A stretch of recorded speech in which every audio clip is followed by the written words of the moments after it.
Welcome dear rockers, कैसे हो आप सभी। तो आज हम लेकर आ चुके हैं आपके लिए एक खतरनाक मर्डर मिस्ट्री जिसका नाम ही है दोस्तों टू कैच अ किलर। आगे इस तरह की कहानियों का ज्यादा इंट्रो देना सही नहीं होता, चलिए शुरू करते हैं कहानी को। तो कहानी की शुरुआत होती है नए साल की रात को। पूरा शहर न्यू ईयर का स्वागत करने में मस्त होता है। हर तरफ पार्टी सेलिब्रेशंस होते हैं। आसमान तरह तरह की आतिशबाजियों से चमक रहा होता है। ऐसे चल रही पार्टी में अचानक लोग गिरकर मरने लगते हैं। न जाने कहां से दोस्तों एक स्नाइपर उन्हें शूट कर रहा है। लिफ्ट में एक आदमी जा रहा होता है, उसे शूट किया जाता है।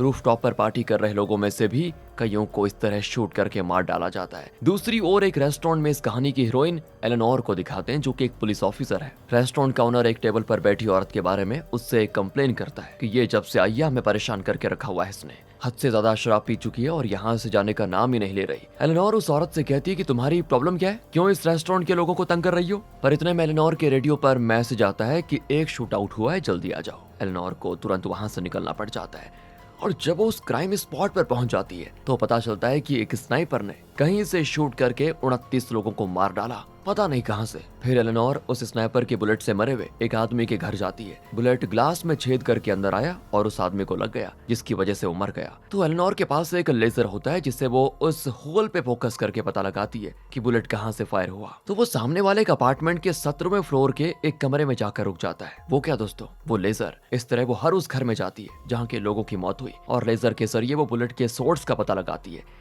और हर बार लेजर उस अपार्टमेंट के 17वें फ्लोर के उसी कमरे की ओर पॉइंट करता है। मतलब साफ है, उस अपार्टमेंट के 17वें फ्लोर के उसी कमरे से स्नाइपर ने शूट किया होगा सभी को। तो एलेनोर उस अपार्टमेंट में जाने की सोच रही होती कि अचानक 17वें फ्लोर वाला वो फ्लैट ब्लास्ट हो जाता है दोस्तों। मतलब कातिल जानता था कि पुलिस जरूर पता लगा लेगी कि उसी फ्लैट से शूटिंग हुई है, इसीलिए उसने एविडेंस मिटाने के लिए उस फ्लैट को ही ब्लास्ट करवा दिया। इस वजह से उस अपार्टमेंट के सारे लोग घबराकर भागे चले आ जाते हैं। एलेनोर और उसकी टीम तुरंत उन लोगों को एक सेफ जगह पे लेके जाती है। लेकिन अब प्रॉब्लम यह है कि इन लोगों के साथ साथ उस कातिल के भी बच निकलने के चांसेस हैं। इसीलिए एलेनोर और उसका साथी बाहर आकर रेजिडेंट की वीडियो लेने लगते हैं। और जब सभी बाहर आ जाते हैं तो पुलिस और फायर फाइटर्स उस फ्लैट में जाते हैं। लेकिन अगर वहाँ एविडेंस था भी तो वो तो सब जलकर राख हो चुका था। और तो और वहाँ पे ऐसा धुआं उठता है ना कि एलेनोर को सांस लेने में बड़ी तकलीफ होती है और वो लगभग बेहोश। और उसका साथी डिटेक्टिव मैक उसे गैस मास्क वगैरह देकर बचा लेता है। वैसे दोस्तों इस फ्लैट का ओनर फॉरेन में है और वो इस घर को बेचना चाहता है। कातिल ने बड़ी अच्छी प्लानिंग करके इस खाली घर को चुना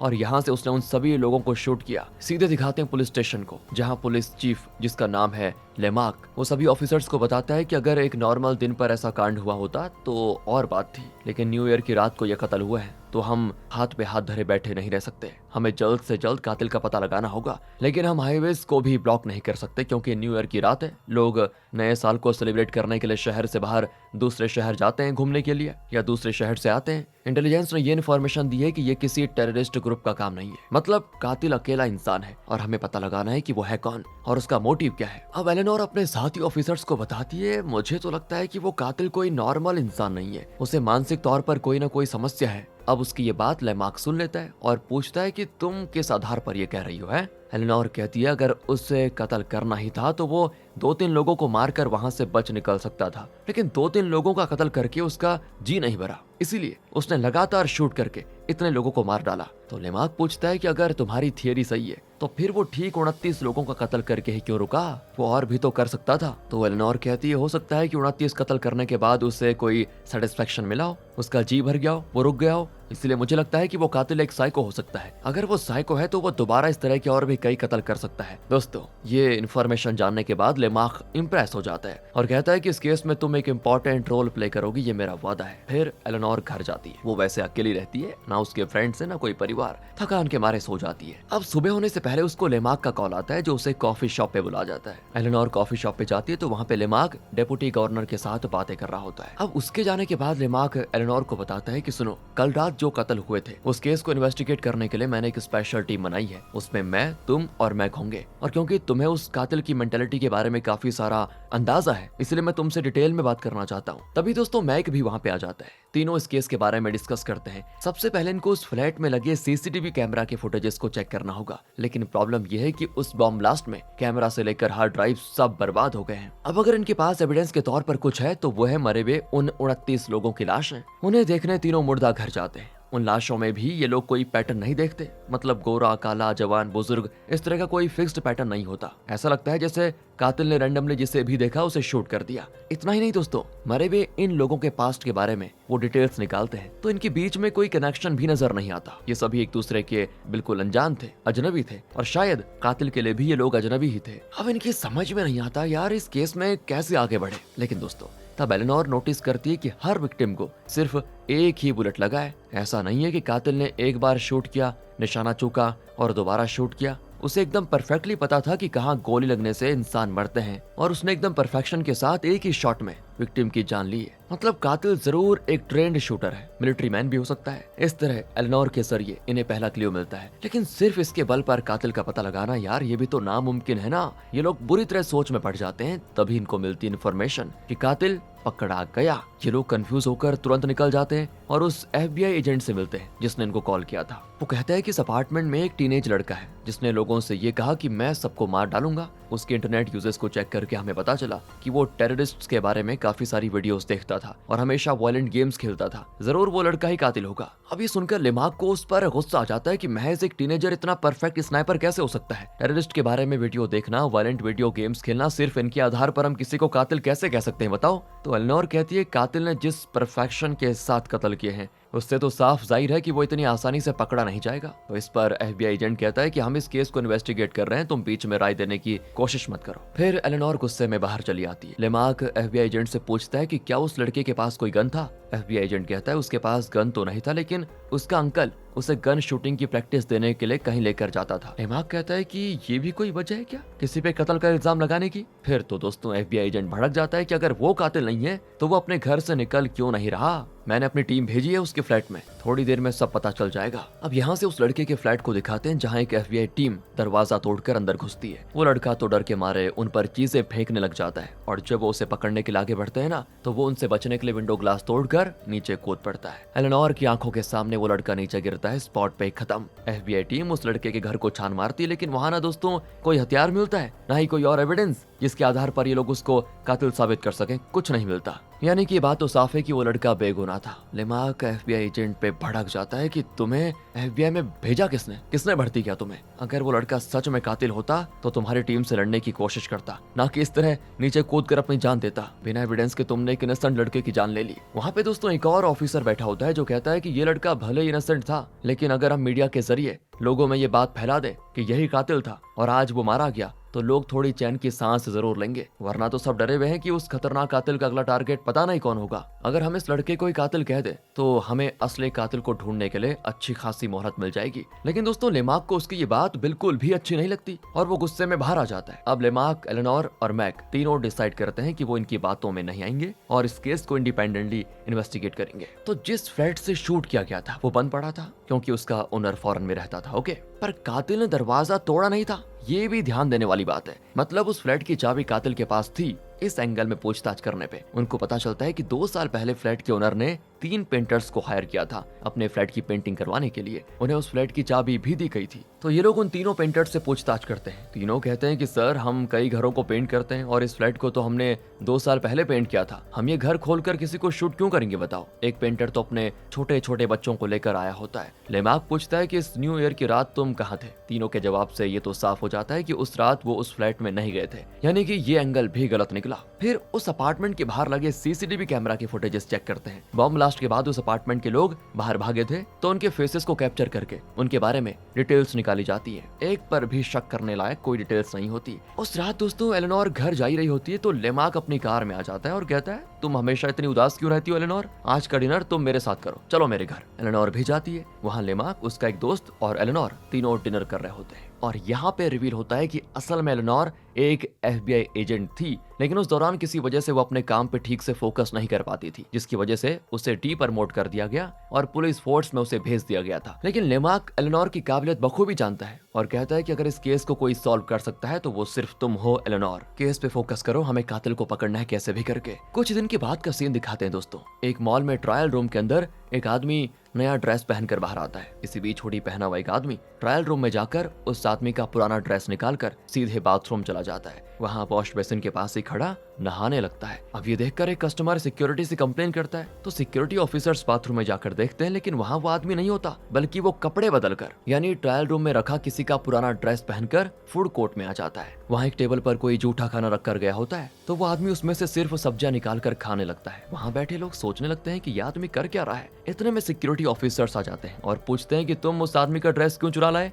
और वॉश बेसिन के पास खड़े तुम ही नहा रहे थे ना, तुम्हारे बैग में क्या है। उसका मुंह पूरी तरह से ढका होता है दोस्तों, उसे कोई पहचान नहीं सकता। अचानक वो अपने बैग से एक गन निकालकर सिक्योरिटी और दूसरे लोगों को शूट करने लगता है। कई लोगों की जान चली जाती है। दूसरी ओर एलेनोर एक गन शॉप में होती है और इस इलाके का इकलौता गन शॉप यही है दोस्तों। वो पूछती है कि हाल ही में क्या किसी ने आपसे स्नाइपर गन खरीदा था, या फिर आपको किसी कस्टमर पर शक है क्या। वो पूछताछ कर ही रही होती है कि उसे मॉल में हुए शूटआउट के बारे में कॉल आ जाता है कि वहाँ पे ये हमला हो गया। तो एलेनोर वहाँ जाकर सीसीटीवी फुटेजेस देखती है, तो पता चलता है कि कातिल लोगों पर अंधाधुंध शूट कर रहा था। स्वाट टीम भी वहाँ पे आ जाती है, लेकिन शायद कातिल को पहले से इसका अंदाजा था और वो वहाँ से ग्रेनेड बॉम्ब सेट करके पूरी टीम का खात्मा कर देता है। और तो और दोस्तों, वो मॉल से बच भी निकला था, पर फुटेजेस के जरिए इनको एक बड़ा एविडेंस मिलता है। कातिल ने ट्रायल रूम से उस आदमी का ड्रेस चुरा कर पहन लिया था और फिर उसने ये सारे कत्ल किए, लेकिन वो खुद जो ड्रेस पहन कर आया था ना, उसे उसने कचड़े के ड्रम में डाल दिया था। अगर ये लोग उसका वो ड्रेस ढूंढ निकाले तो उसमें उसके स्किन के पीसेस या बाल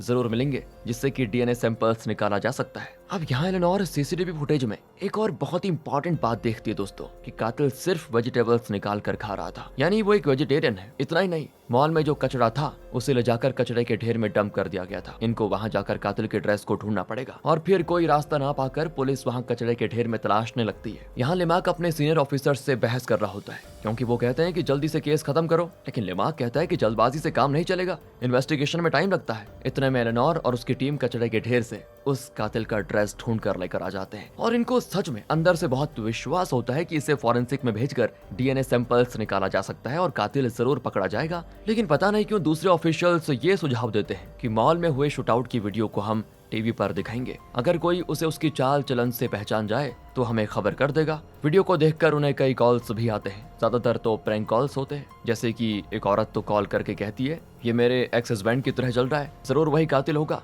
दूसरी ओर एलेनोर उन 3 पेंटर्स के अकाउंट्स को चेक करती है जिन्होंने 2 साल पहले उस फ्लैट को पेंट किया था जहां से स्नाइपर ने शूट किया, वही फ्लैट। उनमें से एक पेंटर जो अपने बच्चों को लेकर स्टेशन आया था, उसके अकाउंट में दोस्तों एक ही दिन में 3 घरों को पेंट करने के चार्जेस क्रेडिट हुए हैं, मतलब एक दिन में उसने 3 घर पेंट किए। इसी बीच फॉरेंसिक का रिपोर्ट भी आ जाता है, जिसमें पता चलता है कि कातिल के ड्रेस पर कोई फिंगरप्रिंट्स नहीं थे, लेकिन एक बाल मिला जिसके साथ स्किन का एक बारीक टुकड़ा भी था। अब इसको देखकर वो इस नतीजे पर पहुंच जाते हैं कि कातिल को पास्ट में सर पर काफी गहरी चोट आई होगी, जिसकी वजह से उसे हेड ट्रॉमा हुआ, और उसी की वजह से उसके बाल जब झड़ते हैं तो सर के बारीक स्किन पीसेस के साथ झड़ते हैं। डीएनए सैंपल तो मिल चुका, लेकिन इसे मैच करने के लिए इन्हें किसी सस्पेक्ट का डीएनए भी तो चाहिए, पर अभी तक इनको कोई सस्पेक्ट मिला ही नहीं यार। तब शूटआउट की वीडियो टीवी में एक न्यूज शो के दौरान प्ले की जाती है। अब एक आदमी चैनल को कॉल करके कहता है कि ये कातिल जो कर रहा है वो इस देश की सेवा है। होस्ट तो चौंक जाता है कि इनोसेंट लोगों की जान लेना देश की सेवा है, ये क्या कह रहे हो। तो कॉलर कहता है कि मुझे तो लगता है कि कातिल अच्छा काम कर रहा है। होस्ट पूछता है कि आप कहना क्या चाहते हैं, क्या मतलब है आपका, क्या आप इस कातिल को जानते हैं,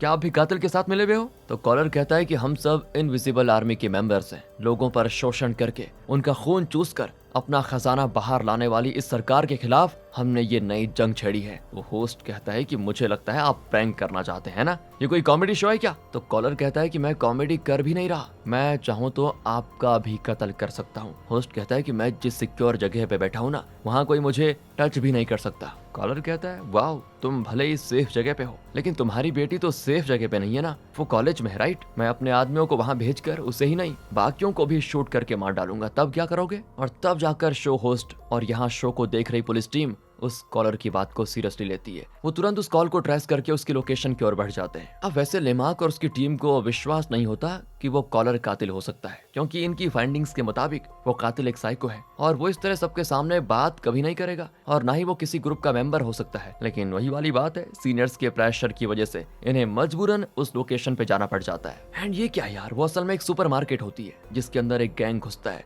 यही है दोस्तों वो इनविजिबल आर्मी गैंग वहाँ आम लोग भी होते हैं। तो एलेनोर उस गैंग के अलावा बाकी लोगों को अपने मोबाइल पर एक मैसेज दिखाती है कि ये एक FBI ऑपरेशन है, चुपचाप बाहर जाओ। अब नॉर्मल कस्टमर सारे बाहर चले जाते हैं, लेकिन एक बुजुर्ग कस्टमर उस मैसेज को ठीक से देख नहीं पाता और वो जोर से बात करने लगता है। तो वो गैंग हो जाती है अलर्ट और वो गन्स निकाल लेते हैं। पुलिस टीम भी अंदर आ जाती है और उनके बीच होता है शूट आउट। आखिरकार पुलिस उस गैंग के सभी मेंबर्स को शूट करके मार डालती है। सिर्फ एक आदमी बचा होता है। पुलिस उसे अरेस्ट करने वाली होती है, पर तब वो बताता है कि इनविजिबल आर्मी नाम का कोई ग्रुप है ही नहीं, हमने तो बस प्रैंक कॉल किया था। और अब पूरे पुलिस डिपार्टमेंट की नाक कट जाती है कि इन्होंने बेगुनाह लोगों को कातिल समझकर मार डाला। डिपार्टमेंट में फिर इंक्वायरी कमेटी बिठाई जाती है कि वो लेमार्क से लेफ्ट और राइट और सेंटर हर जगह से सवाल पे सवाल पूछने लग जाते हैं कि तुमने शूट आउट किया ही क्यों, जबकि तुम्हारे पास कोई ठोस एविडेंस था ही नहीं कि वो कॉल रियल था या फिर प्रैंक। तुम्हारी ना समझी की वजह से पूरे शहर में पुलिस डिपार्टमेंट में लोग हंस रहे हैं और तुम्हारी टीम में ये जो एलेनोर है ये FBI से रिजेक्ट होकर यहाँ पर आई हुई है क्योंकि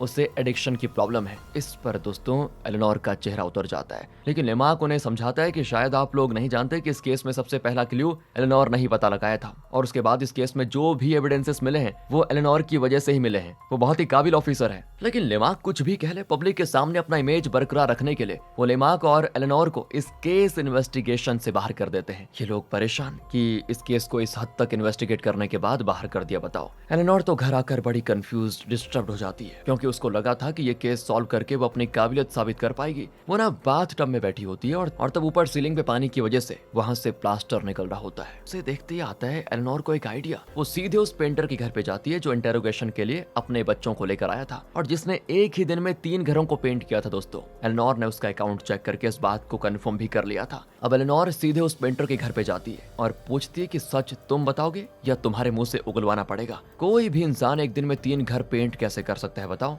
मुझे पूरा यकीन है कि तुम कोई गलत काम कर रहे हो। सच सच बताओ वरना जेल में बंद हो जाओगे। इतने में पेंटर की वाइफ आकर कहती है, मुझे तो पहले से पता था कि एक न एक दिन इस तरह की मुसीबत आएगी, प्लीज तुम इस ऑफिसर को सच बता दो। इतने में एलेनोर लेमार्क को भी बुला लेती है। तब वो पेंटर बताता है कि उसे जो भी पेंटिंग कॉन्ट्रैक्ट्स मिलते थे उन्हें वो अकेला नहीं करता, बल्कि कई आदमियों को वो काम देता है, जिसमें से ज्यादातर जेल से छूटे हुए लोग या फिर किसी दूसरे देश से आकर बिना परमिट के यहाँ रह रहे लोग होते हैं। और पेंटर खासकर उन्हीं लोगों को काम देता क्योंकि दोस्तों वो बहुत ही कम पैसों में काम करने को तैयार हो जाते थे। उन्हें बस एक वक्त का खाना भी दे दो तो वो खुशी से काम करते थे। तो पेंटर आगे कहता है कि इस तरह से मुझे मुनाफा अच्छा हो जाता था। मैंने ऐसे कई लोगों को काम दिया, लेकिन आप किसको ढूंढ रहे हैं? तब एलेनोर पूछती कि तुमने कहा था कि तुम उन्हें एक वक्त का खाना खरीद कर देते थे, राइट? उनमें से कोई वेजिटेरियन था क्या? पेंटर कहता है वेजिटेरियन, हाँ एक था, उसका नाम डीन था। किसी से ज्यादा बात नहीं करता था, हमेशा बस वो कैप पहन कर रखता था। अब एक दिन मैंने ऐसे ही पूछ लिया उससे कि मांस मच्छी क्यों नहीं खाते हो? तो वो कहने लगा कि वो पहले एक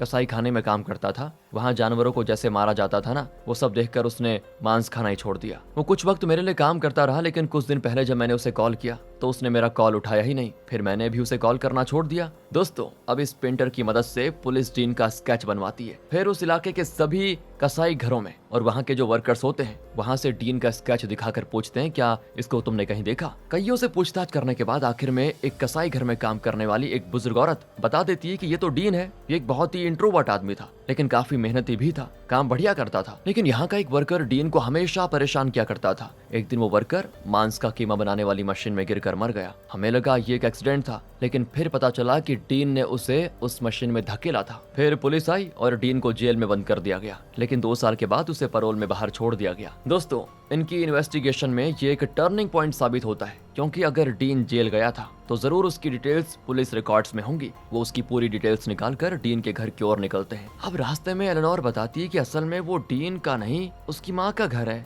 डीन के पिता मिलिट्री में थे और उनके 2 फ्रेंड्स के रिकमेंडेशन से डीन को पैरोल पर छोड़ा गया था। इतना ही नहीं, जेल में वो मेंटली बहुत ही डिस्टर्ब रहता था। उसके रिकॉर्ड्स में खासकर ये भी जिक्र किया गया है कि उसे हेड ट्रॉमा था। डीन के पास ना तो कोई क्रेडिट कार्ड है, ना सोशल सिक्योरिटी नंबर। लगभग एक घोस्ट की तरह वो इस देश में रह रहा है। और तो और सर, वो एक ट्रेंड कातिल है। बहुत दूर से वो स्नाइपर गन से परफेक्ट एम करके किसी को भी शूट कर सकता है। और ऐसे आदमी को पकड़ने हम जा रहे हैं तो क्यों ना मदद के लिए अपनी टीम को बुला ली जाए। एलेनोर, शायद तुम भूल गई हो कि हम दोनों को इस केस से बाहर निकाल दिया गया है। ऐसे में हम किसी को नहीं बुला सकते और ना ही कोई हमारी मदद करने आएगा। हमें तो रिस्क लेकर ही उसे पकड़ना होगा, तभी जाकर हम अपनी टीम का और पुलिस डिपार्टमेंट का विश्वास जीत पाएंगे। और तब ठीक उनके पीछे डीन की माँ की कार आकर रुक जाती है। ये लोग उनसे पूछताछ करते हैं तो वो कहती है तुम मुझे अरेस्ट कर लो पर मैं अपने बेटे के बारे में एक शब्द बात नहीं करूंगी। लेमार्क उसे समझाता है कि हम उसे मारने नहीं आए हैं बल्कि उसकी मदद करने आए हैं क्योंकि हम जानते हैं कि उसे मानसिक तौर पर कोई प्रॉब्लम है। ये सुनकर उसे इन पर विश्वास हो जाता है और वो इन्हें घर के अंदर लेकर जाती है।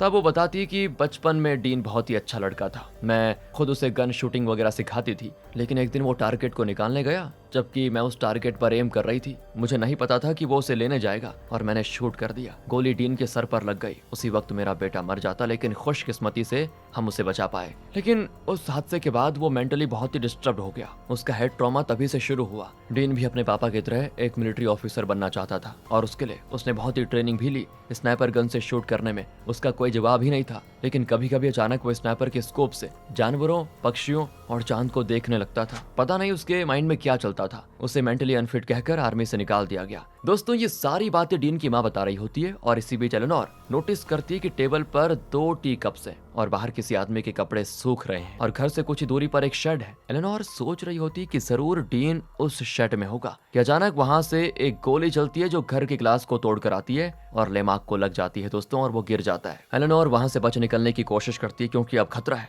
लेकिन डीन की माँ कहती कि प्लीज ऐसा मत करो, अगर तुम यहाँ से हिली तो वो फिर शूट करेगा। ये कहकर वो खुद बाहर जाती है और शेड को एक नजर देखकर कहती कि बाहर आ जाओ बेटा, वो तुम्हारी मदद करने आए हैं। लेकिन शेड से डीन बाहर नहीं निकलता। उसकी माँ ये भी कहती कि बेटा अगर तुम नहीं आए ना तो मैं खुद को शूट कर दूंगी। कुछ ही सेकंड्स के बाद वो खुद को शूट करके मर जाती है दोस्तों, और ये सब देखकर एलेनोर की समझ में आता नहीं कि वो क्या करे। लेकिन तब डीन शेड से बाहर निकलकर घर की ओर आता है और अंदर आकर वो एलेनोर के सामने आराम से बैठकर कहता है कि मुझे नहीं पता था कि पुलिस के कुत्ते मुझे सूंघते सूंघते यहाँ तक पहुँच जाएंगे। एलेनोर कहती है हम तुम्हें सजा दिलाने नहीं बल्कि तुम्हारी मदद करने आए हैं। तुम्हारी माँ ने हमें तुम्हारे बचपन के बारे में और तुम्हें लगे सदमे के बारे में सब बता दिया है। मैं जानती हूँ कि तुम्हें सजा की नहीं मदद की जरूरत है। मैं तुम्हारी मदद करने आई हूँ। अब डीन भी उसकी बातों पर विश्वास कर लेता है, लेकिन तभी बाहर एक पुलिस की आवाज आती है, मतलब पुलिस कार की। दरअसल डीन के स्नाइपर की आवाज सुनकर पड़ोस के किसी ने पुलिस को कॉल कर दिया था, लेकिन डीन गलत समझ लेता है कि एलेनोर ने ही पुलिस को बुलाया। एलेनोर तो बेचारी उसे समझाने की बहुत कोशिश करती है कि मैंने पुलिस को नहीं बुलाया,